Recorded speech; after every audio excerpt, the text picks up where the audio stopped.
Welcome back to Up and Away, the restaurant marketing podcast, saving the world from bad marketing. Brought to you by Kubrix, the all-in-one platform for loyalty, retention, and customer engagement. So today we are going to talk about retention marketing in social media. So thank you for tuning into second episode. I'm Arun, founder and CEO of Kubrix. So with me, I have Rev. Rev is a hospitality marketing consultant, tech evangelist, co-founder and CMO at Handcraft Burgers and Brew in New York City. Welcome. I also really like pizza. Thank you for having me, everybody. Good to see you again. Today, the social media marketing is big.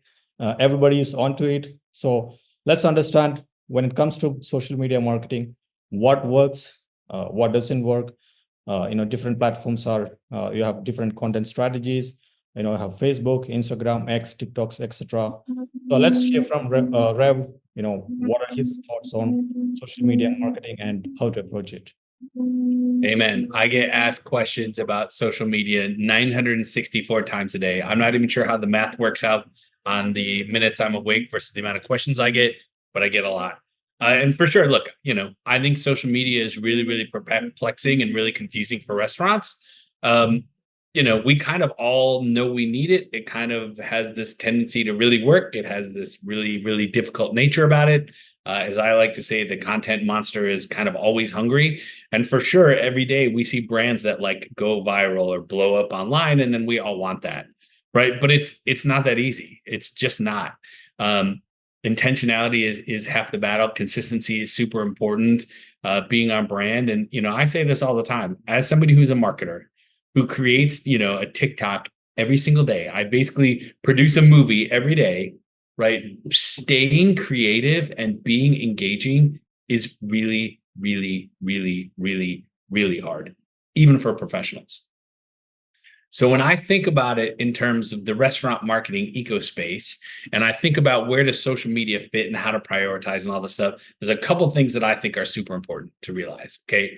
Number one is, where does social media fit in the customer journey? Right. And I think a lot of brands approach social media as a way to acquire new guests. Now, it is really good at that if you're buying ads, right? But if you're just posting organically and you're creating content and you're putting stuff online all day, that's not how you acquire new guests. It's a retention tool. They label them as followers, but to us, those are guests, because nobody's following a restaurant on social media unless they either have eaten there, meaning they've had a brand experience, or they plan to. So first and foremost, you have to understand that the channel is for retention. And therefore, your content, your calls to action, the things that you do there have to be speaking to somebody who's had a guest experience. And in the case that somebody comes across your social media who's never heard about you before, essentially by aligning your content to the guest experience and to retention, you're essentially showing new people what it's like to be a guest, right? So that's first and foremost.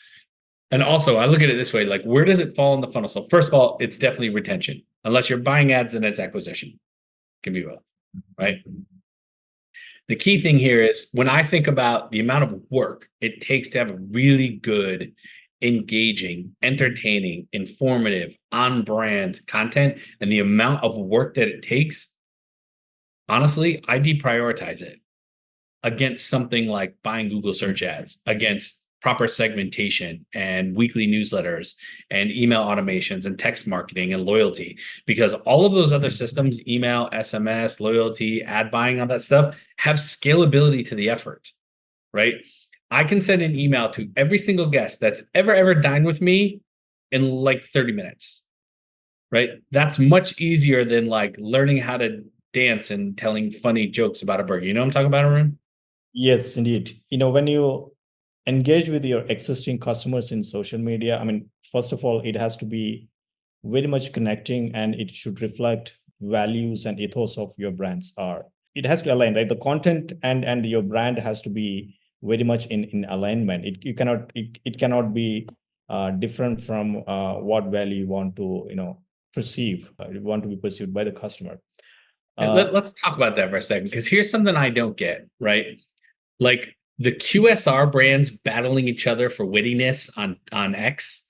Like when you have like a Wendy's and a Burger King and a McDonald's and Domino's and whoever else is playing those games where they're like trying to outsnark each other. Like that's interesting. And I think that's fun to read as a human. But like when I walk into a Wendy's, I don't feel snark.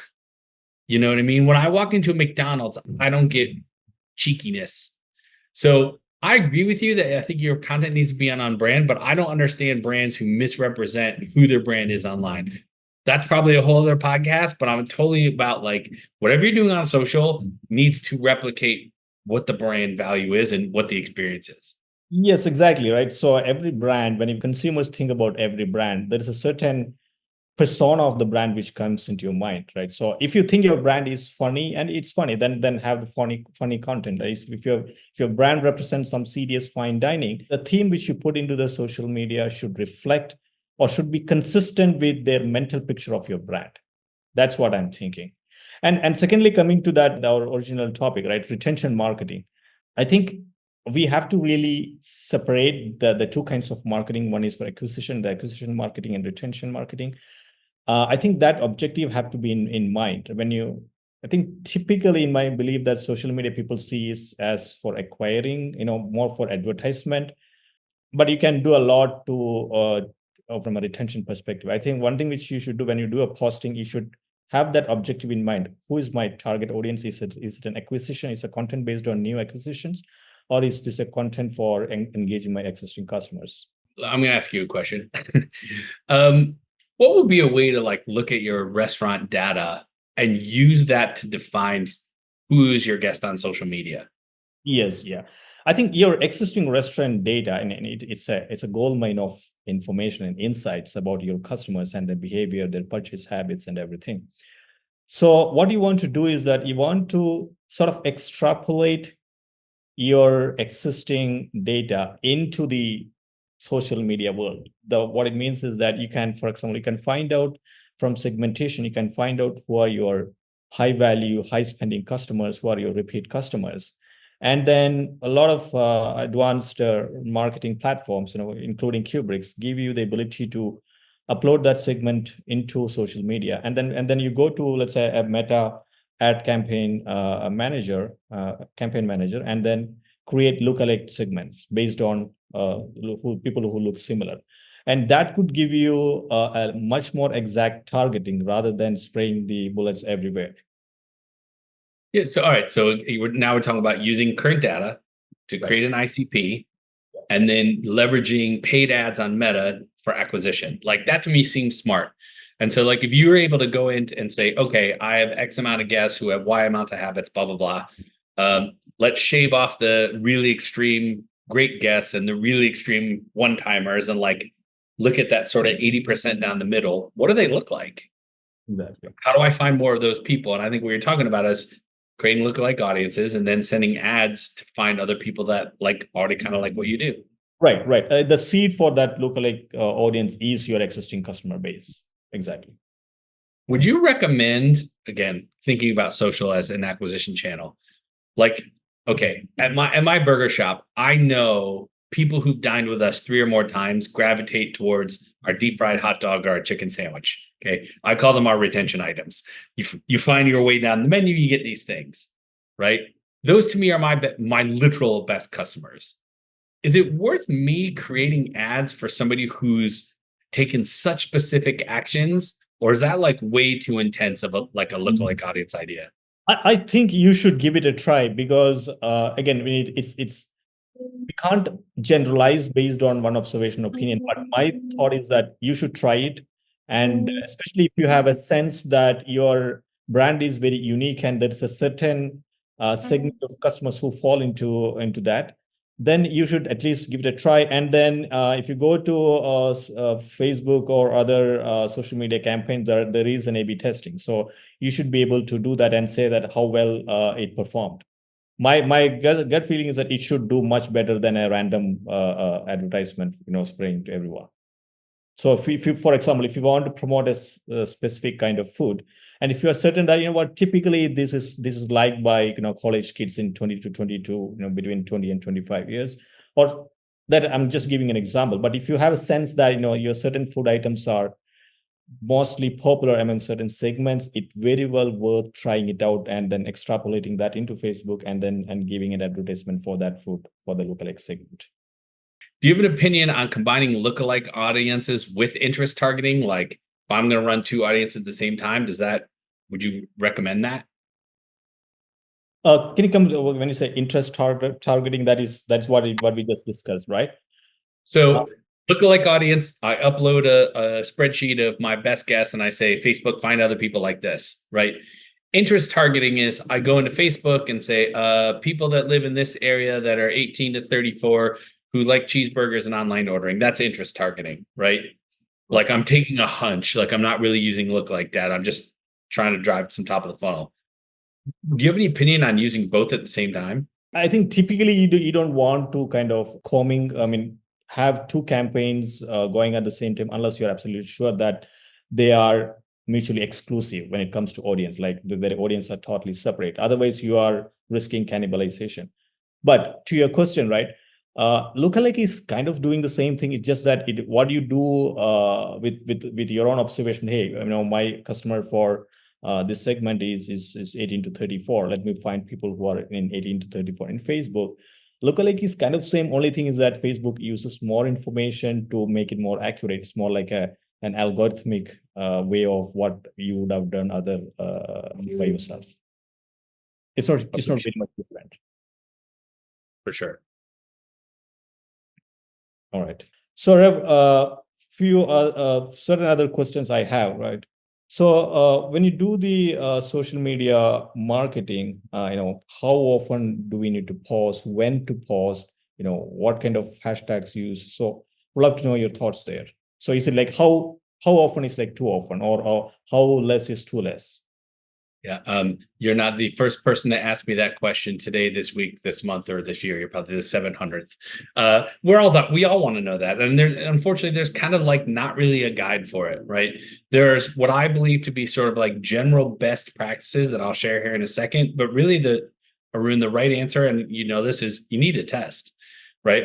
So come up with a plan, come up with an idea, come up with a strategy, come up with tactics, execute it for 30, 60, 90 days, and then look at it and go, where can we improve?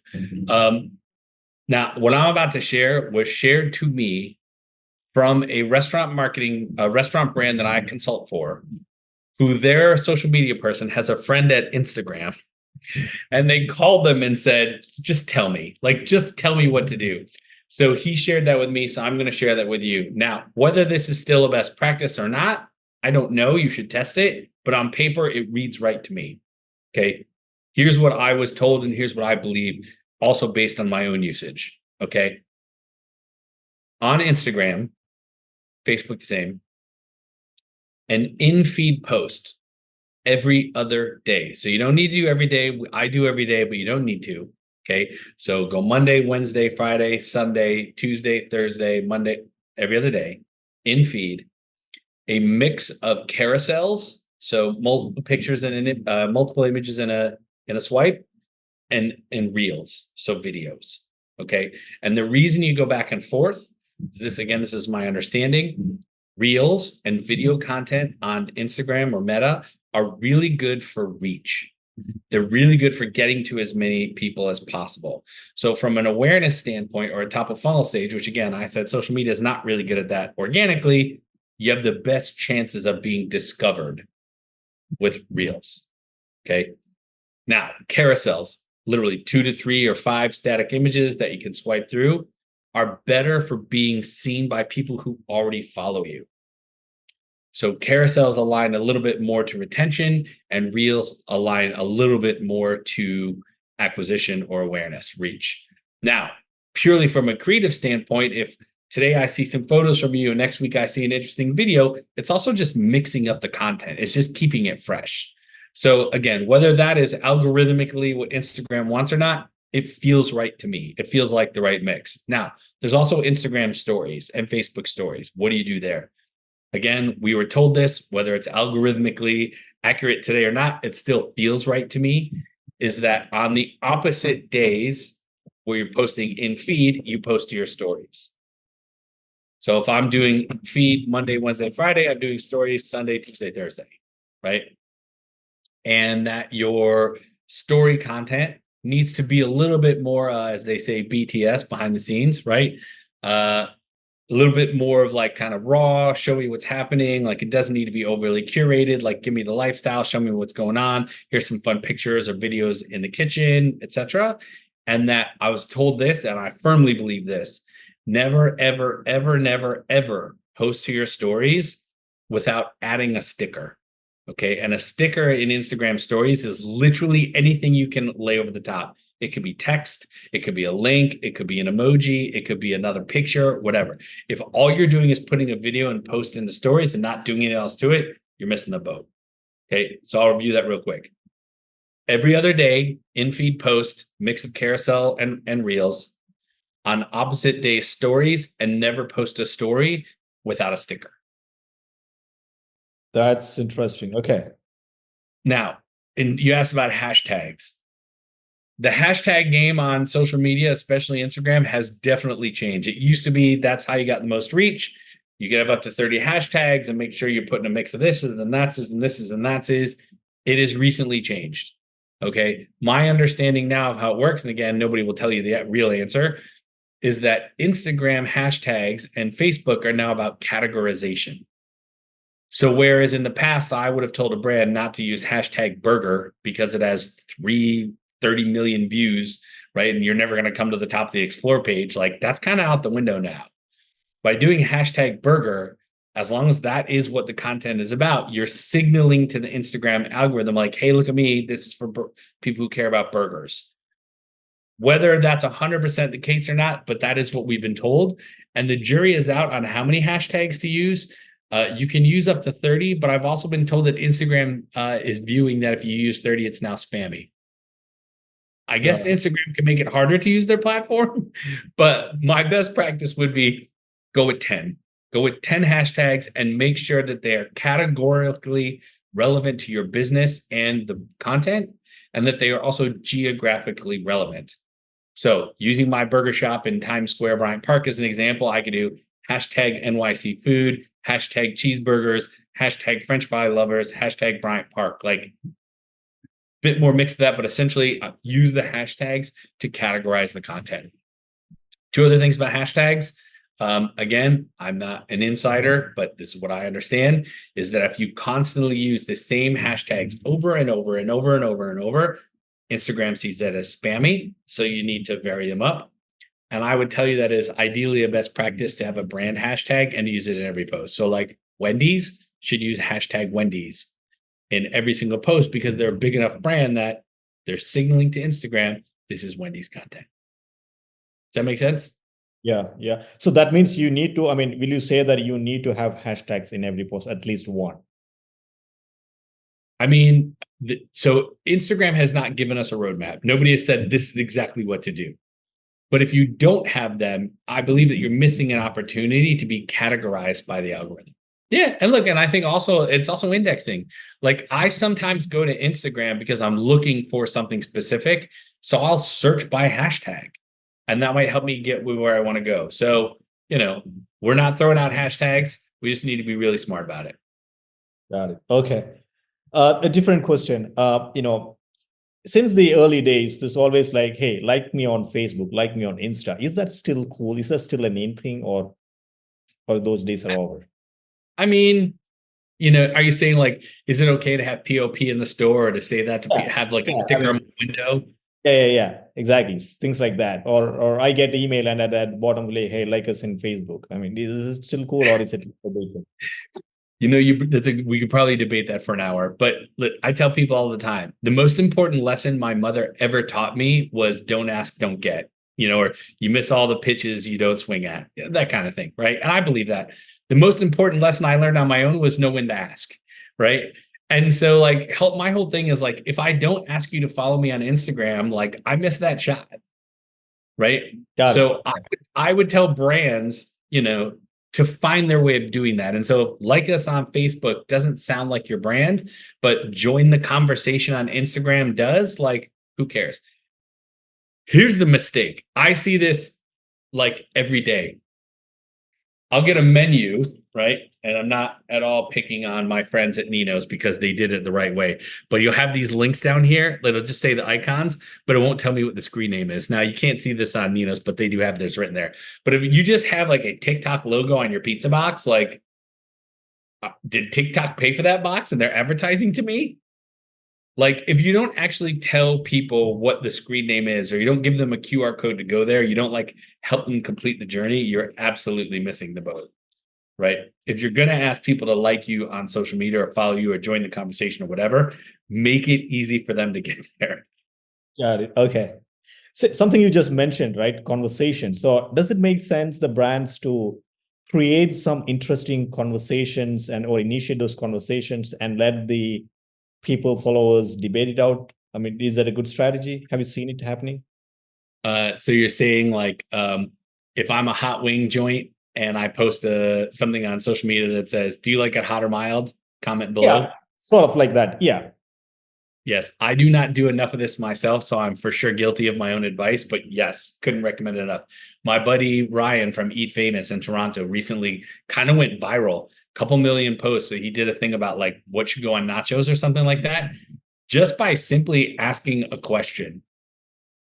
You get more engagement, and like people are compelled to answer questions on social media, especially when it's around something that people have a high opinionated on, like does cheese belong on a burger, or should you put pineapple on pizza, like especially if it's on brand, you know what I mean? Got it. Okay. Okay. The one question I have is that on the content itself, let's say it's creating the picture and people say, let it be authentic. I mean, you need to make authentic picture, authentic videos, what are you posting? But how authentic it could be? I mean, can you just go and then make can you just click a picture from your Instagram, just plain as it is of your restaurant or your business, people coming in and out? Or do you need to make it a little better, little eye-pleasing than what would be a raw content? And That is it. where do you draw the boundary? That's what I'm asking. That is an excellent question. Thank you for asking. Um, I think it's really depends on who your brand is and who your target audience is. I work with a really, really awesome concept in Lake Nona, Florida called Nami. It's a really high-end sort of Japanese European fusion bar with a really cool chef's counter and really visual cocktails. And like you go in there and it's like a super elevated experience. Like, I don't even know if I can get it with a shirt. I'm making jokes. But my point is like the experience of going into Nami is exquisite, right? Do I want to see a sloppy photo of something they made on social? I think it kind of takes away from the magic. You know what I mean? Yeah. So if I'm following Nami on social media, I want that feed to like draw me into the thing, like have me escape. Now, does that mean that Nami can't put something in their stories of them assembling a dish? Like, no, show it to me. So it's a great question. It's about knowing who your brand is and who your audience is. And like, look, I think if you're all dialed up all the time, that's a little hard to do, right? And look at Deadpool versus Wolverine. Okay, I have no idea how many billions of dollars they spent to make that movie and how many billions of dollars went to advertising. But like when I'm in the movie theater and that movie's on the screen, it's got to be a 42 out of 10, right? Okay. But can Ryan Reynolds and Hugh Jackman make really silly content on TikTok that took them 15 minutes? Yeah. Right? Like it's understanding the medium, the channel, the brand, and the opportunity. So if you're Nami Lake Nona, and I'm definitely not at all banging on that because they're an amazing concept, like it's about knowing when it's time to pull the curtains back and show people the thing. So I'm going to answer your question a little bit more directly. Would I ever just take a picture of something and put it on social media for my restaurant? Probably not. Not without thinking about why am I doing this? Now, if I happen to be at Handcraft Burgers and Brew and we're doing something and something funny happens and I happen to capture it on camera and I'm like, you know what, this is a funny moment, I'm going to share it with everybody, I might upload it on the spot. But I'm thinking about, does this content resonate with our brand? Will our guests enjoy it? And is this the medium to share it? So yes, you can throw things up there, but it's still got to go through a filtration of, is it on brand? Does it represent who we are? Will it show value to the guest? And value can become in the form of entertainment. But that's a great question and really hard to answer. Yeah, thank you. Thank you, Rev. I think that's an interesting answer too. Thank you. Yeah. And essentially, you just asked me like, "Oh, what kind of relationship are you in?" It's complicated. Right. Okay. So the next topic is influencer marketing. Oh man, So shed us some light on that. How to go about influencer marketing? Is it worth doing it? I don't wear a watch, but how much time do we have? I'm a huge fan of the content creator lifestyle, a huge fan of the content creator economy. I am a content creator, so I am one.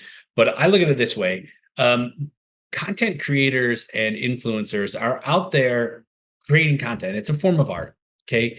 And they're out there creating content, creating videos, posting to social media, and they're building an audience. And the people that are following them on whatever platform they're on, TikTok, YouTube, Instagram, Twitch, wherever they're influencing, right?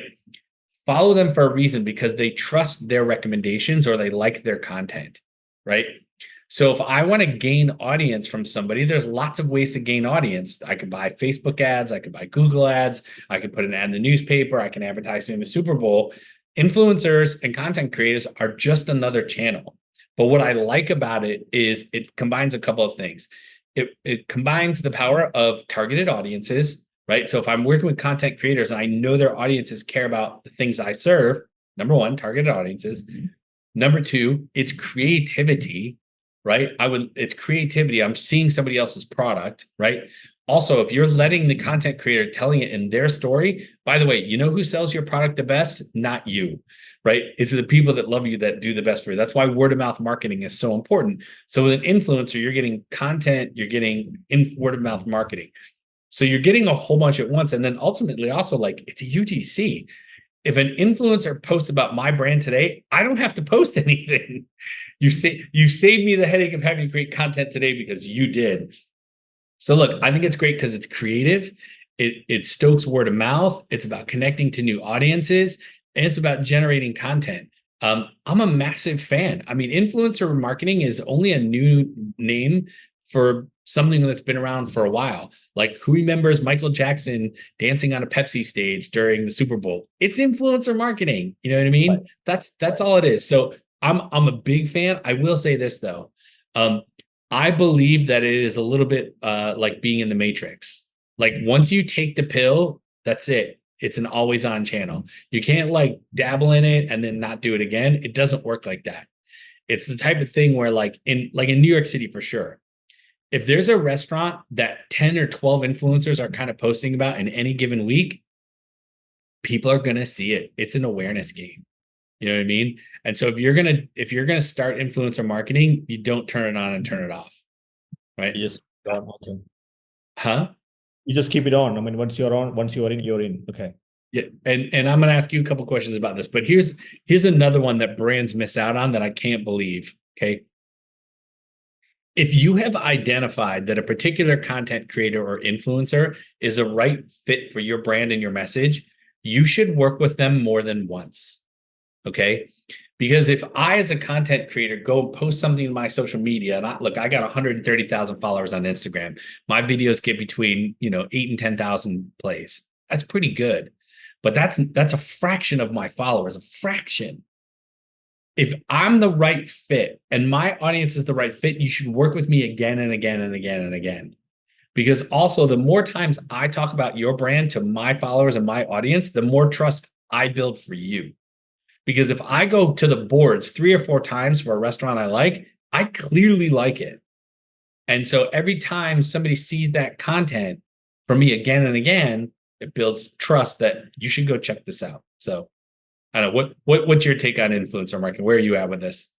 I think I can answer you from a consumer perspective. So I keep getting, I don't follow much influencers. I mean, from me, when I get contents, I get contents in my Instagram feed from not necessarily people or celebrities or someone who I follow, but again from other social media influencers randomly. But I think the good thing is, what I feel is that it's a sense of connection they are able to establish, because I know that it doesn't come across as a on your face advertisement. they're basically saying that, you know what, check this out. And then I see the same content coming from the same influencer. I mean, multiple content coming from the same influencer. So at least I know that, you know what, okay, there's this restaurant exists out there. I keep saying, okay, top 5 sushi restaurants in the city. Check this out. Okay. It's not a question about I believe it or not, but at least in my mind, yeah, maybe this could be among the top 5, not in top 5, top 10. Maybe, you know, when the next time I try sushi, these 5 are on top of my mind.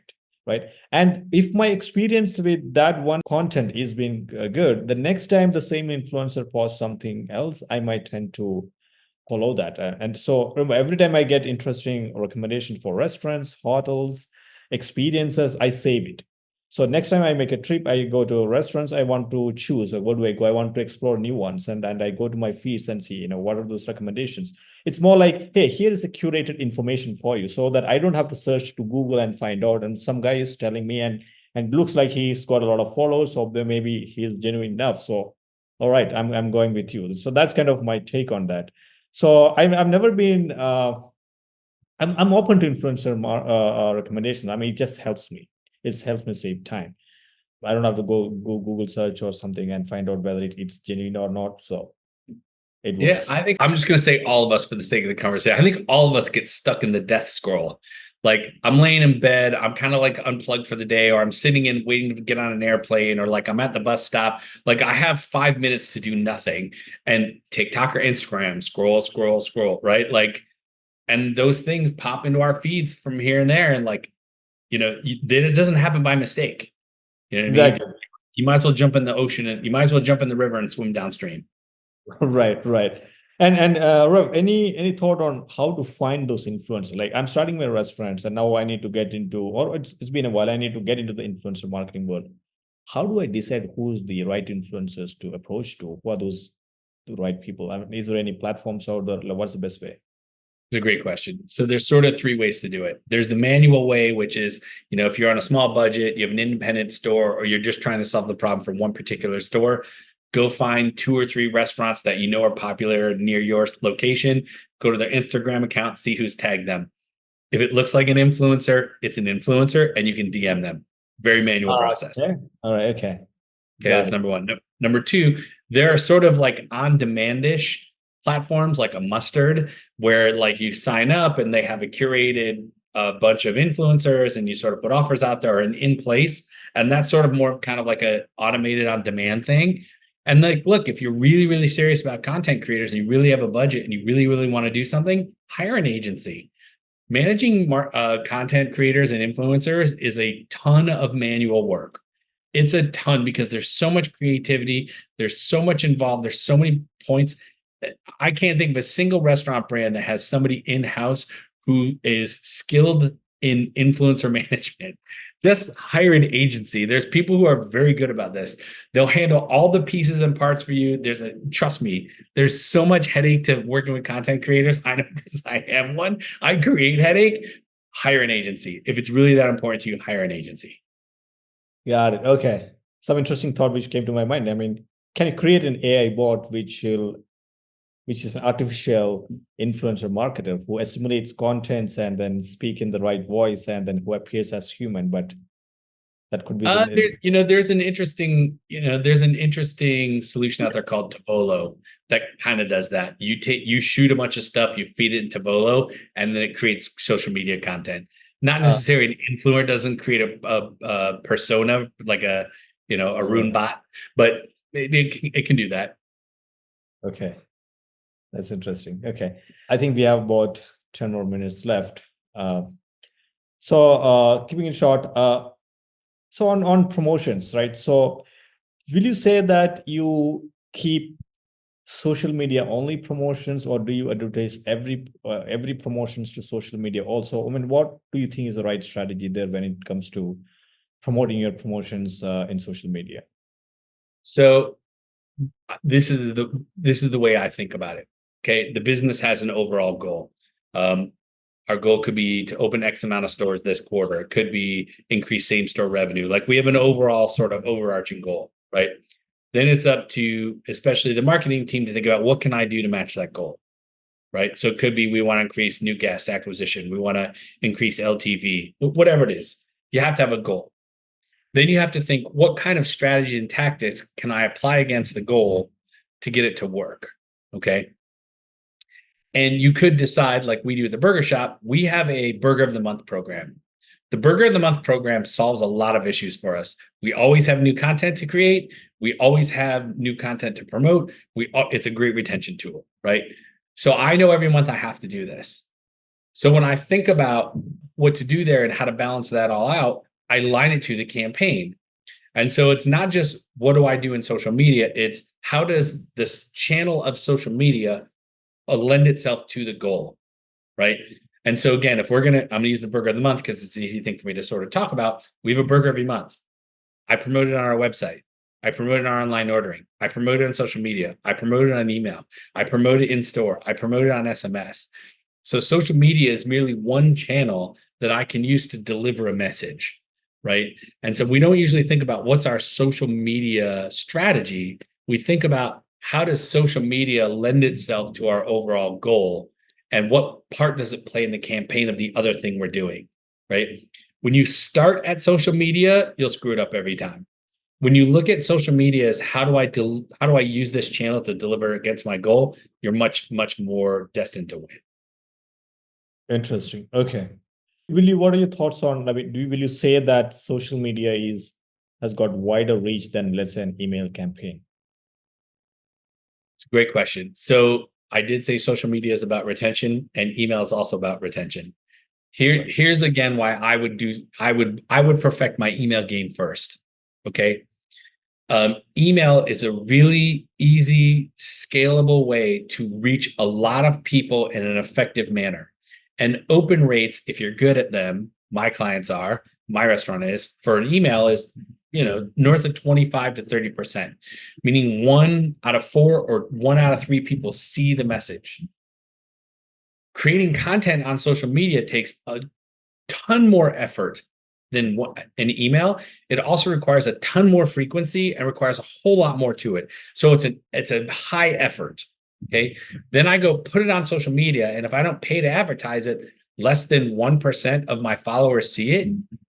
Would you rather have, 33% open rate or 1% engagement rate? Yeah. I'd rather have the 33%. So from a effort versus reward scenario, email is going to kick social media's butt all the way down the block. Now, that doesn't mean you can only do one and not the other. It's a balance, and restaurant marketing works best when it's omnichannel. So if I can send Arun an email today, and then he sees my TikTok tomorrow, and then next week he drives down the street and gets a billboard, and then next week he walks in the door and they got a mailer to you, I've hit you with 4 channels. The impact is way deeper when it's in multiple channels. So, it's not a this or that. It's a this and that. It's just a where does it prioritize and what do you do? Okay, that's interesting. So will you say that, I mean, as a restaurant, can I be agnostic to social media? Can I say I don't care about social media? Is that a right approach? Or should I always work with social media? If you're a restaurant and you've come to the decision that you're not going to be involved in social media, like that's a thing, like we're deciding we're not going to do social media, I hope you have a great reason. And if you have a great reason, I want to know what it is and I want to see your results. Because I'm curious, because here's the thing is like people are on that channel all day long. TikTok has views that rival Netflix and YouTube. You know what I mean? Like, why would you not want to, if it's not hard to be there, like, why not be there? So if somebody was not going to be on social media, I'd love to know why. And I'd love to hear more about it because I hope they have a good reason. But look, I think if you want to reach more people, you got to be on it, especially if you want to reach a younger generation. Makes sense. Okay. And that means that with the content also, you should think about the kind of generation you are interacting with. I mean, the millennial content versus the Gen Z content versus the Gen X. The content should be tailored for that audience, right? Well, I think it goes back to your theory on restaurant marketing in general. You have to know who your customers are. Makes sense. And you have to know which customers are worth the most. So let's say that you can dig into your CRM and you can essentially segment it into 5 personality types. Who are the 2 personality types that drive 80% of revenue?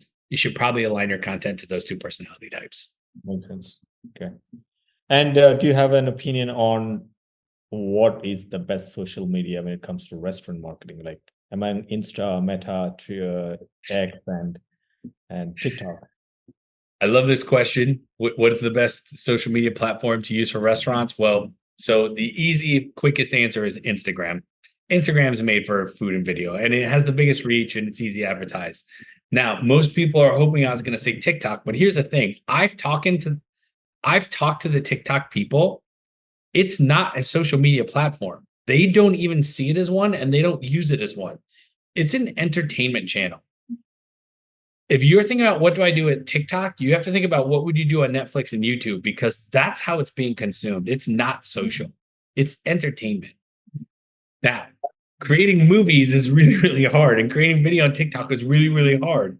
I So think I think that's very relevant what you just said, right? Instagram people view as entertainment. I mean, every post which comes to me, maybe the intention behind it could be some sort of advertisement, any influencer posting, but I don't see it like that. I see it as another feed of entertainment coming to me. I mean, I think that's a very critical point here. Everything else is an advertisement onto my face, but things like Insta, I think it's something about it, maybe just a scroll, you just keep on scrolling. So if you have 15 regular genuine scroll and the 16th is an advertisement scroll, you don't realize that. Maybe especially because the content is interesting, it has got some interesting video or something. As a consumer, I don't recognize that. I think here's that's the that's a easy, concept. here's the totally agree. Here's the easiest way to think about how do I leverage both at the same time. Content optimized for TikTok for sure works on Instagram. But content that works on Instagram doesn't necessarily work on TikTok. So if you're trying to like save time, and try to be as efficient as possible, make most of your content with the goal of using it on TikTok and then replicate it on Instagram. Makes sense. Okay. I think we are out of time almost. I think we can just wrap up, Rev. What are your final thoughts when it comes to social media marketing? What advice would you give? Look, I gave a lot of answers and a lot of directions on this show today. I think social media is vital for a restaurant. You just have to understand where it fits in the customer funnel, what's the effort versus reward, who are the personas that you want to attract to on there, and which tactic or campaign you want it to align to.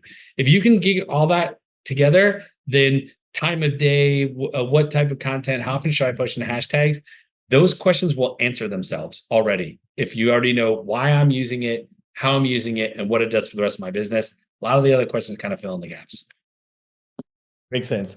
Yeah, one of the thing which one interesting thing one of our customers is going to do is creating an A/B testing in posting to email versus social media, 50-50 population, and see which one works best. And then I'm curious to see the results. I love tests. I love results. We for a while at the burger shop would put we would do menu hacks on TikTok only. So like, here's a crazy menu hack, and we'd only post that on TikTok. And for sure, people walked into the burger shop and said, I saw this thing on TikTok. And so we're like, okay, we're not going to test this anymore. We're just going to put it out there. Like, who cares? So test. Thank you all. I think we are out of time and wrapping up today's segment. Thank you, Rev. Looking forward for the next one. It's my sincere pleasure. Thank you. Bye.